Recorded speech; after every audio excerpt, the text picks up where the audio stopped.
Hey guys, welcome back to our channel. My name is Mario Florima, and I'm the #1 educator in the Amazon FBA asset recovery space. And today we will be talking about why retail arbitrage gets you suspended. A lot of Amazon sellers still think retail arbitrage is completely safe if the products are genuine. Guys, that mindset is destroying accounts right now. What worked a few years ago does not work anymore. Amazon's enforcement systems became way more aggressive. So in this video, we're breaking down why retail arbitrage suspensions happen and how sellers protect themselves before their account gets shut down. Now we're talking about the biggest shift inside Amazon enforcement. Amazon's AI now detects sourcing risks before complaints even happen. Consumer receipts get rejected automatically, and one authenticity complaint can freeze your entire account fast. Guys, most retail arbitrage suspensions today are completely preventable with proper documentation and sourcing systems. Now we're diving into one of the biggest misconceptions sellers believe. A lot of people think first sale doctrine automatically protects them on Amazon. Legally, you may have the right to resell genuine products, but Amazon's platform rules are completely different. So in other words, legal does not always mean compliant inside Amazon's ecosystem. Now we're talking about the gap between US law and Amazon policy. Guys, Amazon does not care whether your Walmart receipt proves a legal purchase. Amazon wants business-to-business documentation and verified supply chain proof. That's why sellers get suspended even while selling authentic products legally. Okay guys, now we're getting into the biggest reason retail arbitrage sellers get suspended: invoice verification failure. Amazon does not accept retail receipts during authenticity investigations. They want wholesale invoices tied to authorized suppliers. Guys, your target receipt only proves you bought something, not that your sourcing path is compliant. Now let's break this down properly. Invoice requirements, supplier details,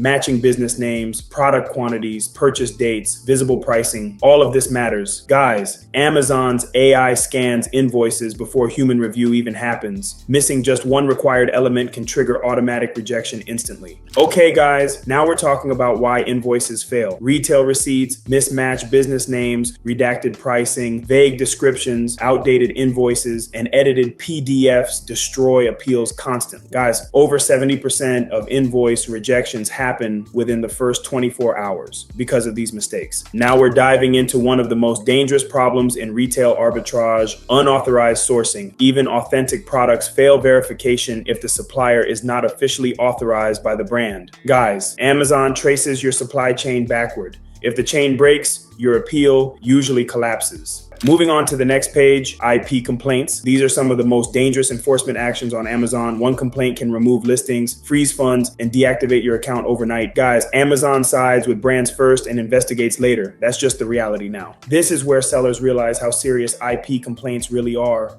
One account owner received a single trademark complaint and assumed it would be easy to fix. But within hours, multiple listings were removed, funds were temporarily frozen, and the account health rating dropped hard. Everything escalated fast from just one complaint, because from Amazon's perspective, brand protection comes before seller explanations, and that's why IP complaints become so dangerous so quickly. Okay guys, now let's break this down. Common triggers: using brand names improperly, copying images, altering packaging, or selling products without proper documentation all create enforcement risk. And honestly, many sellers trigger violations accidentally without even realizing it. Now we're getting into one of the biggest hidden dangers: brand registry and transparency programs. Guys, brands now have powerful tools that automatically remove unauthorized sellers. Missing transparency codes alone can trigger inauthentic complaints, even if the products themselves are completely genuine. Now we're talking about clearance sourcing. Many retail arbitrage sellers buy liquidation inventory or clearance products without proper documentation. Huge mistake. Guys, without compliant invoices and verified sourcing, you basically have no defense strategy once Amazon starts an authenticity investigation. Now let's move into the next page: the death of scan and pray sourcing. Amazon's AI now tracks pricing anomalies, oversupply patterns, and suspicious listing behavior automatically. Guys,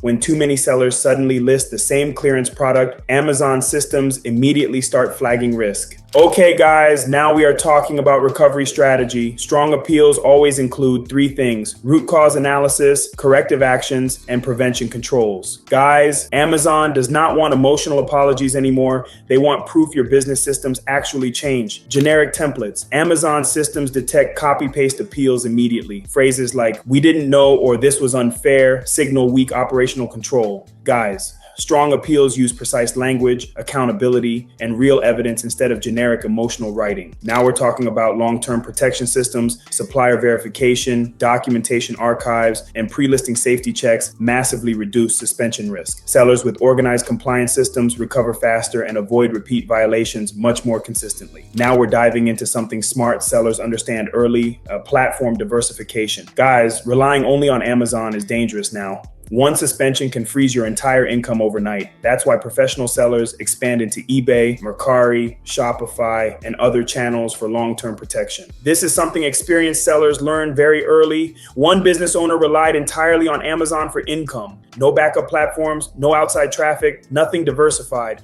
So when the account got suspended, the entire business stopped overnight. No sales, no cash flow, no stability. After recovering, the seller expanded into Shopify and other marketplaces to reduce the risk. Because guys, when all your income depends on one platform, one suspension can affect your entire business. Okay guys, now let's break this down. The future of arbitrage. The old scan and pray model is dying fast. Successful sellers now use AI tools, demand forecasting, risk analysis, and supplier intelligence before purchasing inventory. Guys, modern arbitrage is becoming data-driven, not impulse-driven. Now we're getting into the final action steps. Audit your account health dashboard, verify your documentation, stop buying from unverified suppliers, and build organized compliance systems immediately. Guys, the longer you wait to fix sourcing problems, the harder recovery becomes later. Guys, retail arbitrage suspensions can destroy years of work extremely fast, but recovery is possible with the right strategy and documentation. Hope you guys found value in today's video and have a more clear understanding of what Amazon thinks